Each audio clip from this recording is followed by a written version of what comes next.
Just energizes you to see all these women together. And of course, my friend here, so good to see her still going, still jumping around. She's trying to show off to us that she's still fit, you know, and you are, and you sing this as well, Vinaka. So I just wanted to say a few words. I just want to emphasize a few things that Nalini said about International Women's Day, and I cannot stop but keep saying this all the time, that the International Women's Day came from the women's movement, from women workers over a century ago who were protesting, well, the way we are right now, for better working conditions, for better pay, for voting rights, and et cetera, many, many things. So it started from there, it came from there. The socialist women then took it up, and it is not a UN Women initiative. Please, UN initiative, not UN Women, UN initiative.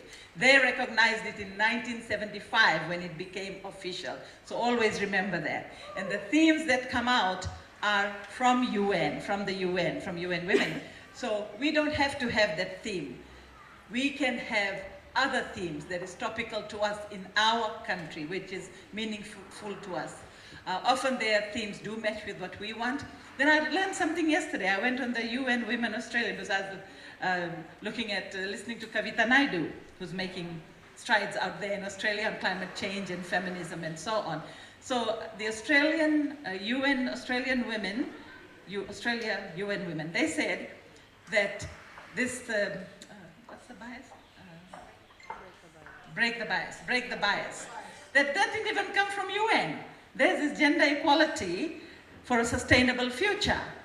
That is from a PR firm. So you see how the money-making people are taking over the whole thing that was started by women's movement, still making money off our backs, from time immemorial till today now. So that's what I found out. So I think we should stop using break the bias, and we should talk about gender equality as it is.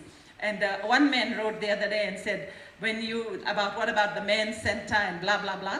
And then he said, on International Women's Day, when you cross your arms, it's for the men who are being violated, who are suffering from domestic violence, So still till today, we are hearing that over and over again. But we are here, we know what we want. I just heard Imrana Jalal speak at an event right now, and she gave some startling statistics about women's work. The fact that in Fiji, women work 6 hours more than men do each day. And I believe that solely. The work that women do about the whole day, and we've talked, it hasn't changed. I read on the government page yesterday that girls getting preference over boys for education, for resources, is a thing of the past. It doesn't happen anymore. Do you believe that? Do you believe that? I hope you don't. We don't, actually. The thing is still what we fought for, as Nalini said, 30 years ago, 35 years ago, some people more than that, that is still there. Improvement in individual lives, definitely we can see the achievements and so on, but overall, we are still there. We work early in the morning. If we're in paid employment, we get up, we do all the housework, right? Get everybody ready, then we go. Thinking all the time what we're going to cook this afternoon and so on and so forth, this evening. How fast can I get home? Yeah? And things like that. So, and then we come home and we do till we go to bed at 11. Same thing. Weekends, no weekend off. We finish the work for the week. Yeah, isn't that right? And the women who are not in paid employment, even they don't get, they can't even lie down. When they lie down, they're called elevovudesa. Get up, what are you doing? Like it hurts the eyes when women have a rest or have some leisure or are enjoying themselves. I mean, today they most probably will say, oh, these dancing women and things like that. But we still are there, While there has been some improvement, which we must celebrate, and the improvement, as Nalini said, is because we put it in us, the women who came before us, and so on. We've got Andi Fee here, sitting here. We've got people like Taufa Vakatali and people like that who push for women's education. These were the pioneers and so on, and I'm sure many more here also.